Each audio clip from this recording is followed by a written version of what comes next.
Hi, friends. Chris Kelly here. Hey, happy Tuesday. As I often say, if you're getting this on Wednesday, happy Wednesday. Anyway, couple things I wanted to cover today. I mean, obviously, I want to go through the numbers and just take a quick look at that, but nothing dramatic here.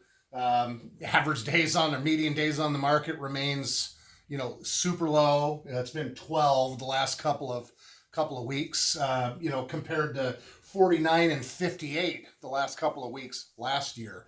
That was the median then. And that was a hot market. So it kind of lends to a part of the conversation I wanted to have this week. And that is, we're in that time of the year where and people in my business start looking at normally, okay, the spring's coming. And what happens in the spring? Well, people get their houses ready and they put them on the market. The marketplace in general just gets more active.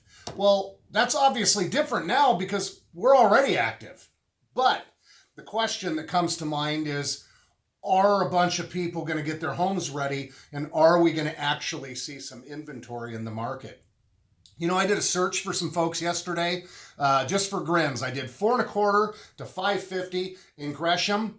No other criteria other than detached. So no condos, no townhouses, just detached homes. There were 7. So, I mean, that's just an example of many that we can give in the industry of just how anemic the inventory numbers are in the marketplace. So, the question is that going to change coming forward?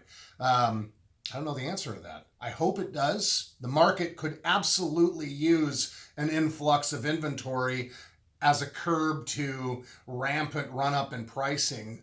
It's just amazing what seems yesterday used to be 3.25 is now 4 or 4.25. So, and I just saw one out in Damascus that was listed at 680 something, and the agent said it was bid up, and there were offers up close to 8. And that's just what's going on in the world right now as a result of anemic inventory.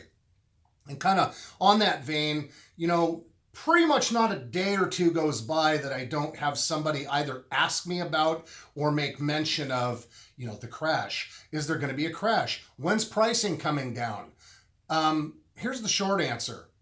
I don't think anytime soon, if at all. And the reason for that, and the reason I don't see a crash, God knows I don't want to be wrong on this, but the reason that I don't see it is because the things that caused the last market crash are not present today.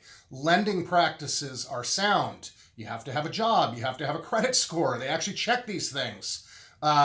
You have to have, so on the financing things, lending practices are sound. We have a giant under inventory or lack of inventory. We're under building. We're not meeting the demands.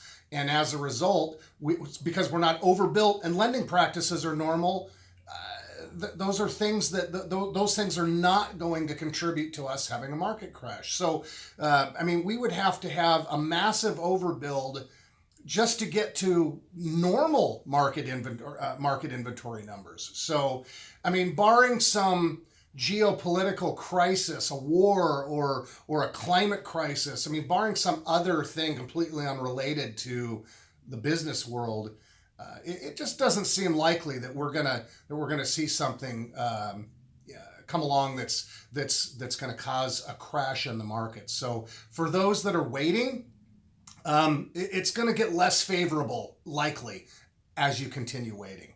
So I tell people, I just told this to a couple yesterday, I said, you can look to other metropolitan markets and kind of know how we're going to do. Because Portland tends to lag behind Seattle by a few years, and it would lag behind a market like San Francisco by a lot of years. But you can look at what's happened in those markets and kind of get an idea of how this is going to go. So, why would we be crashing when those markets have continued doing this? So anyway, just kind of my thoughts on it.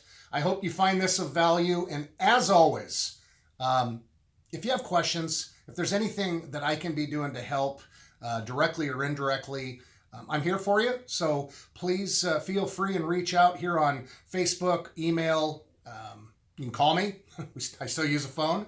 However you'd like to get in touch. Anyway, I hope you and yours are staying well. Take care.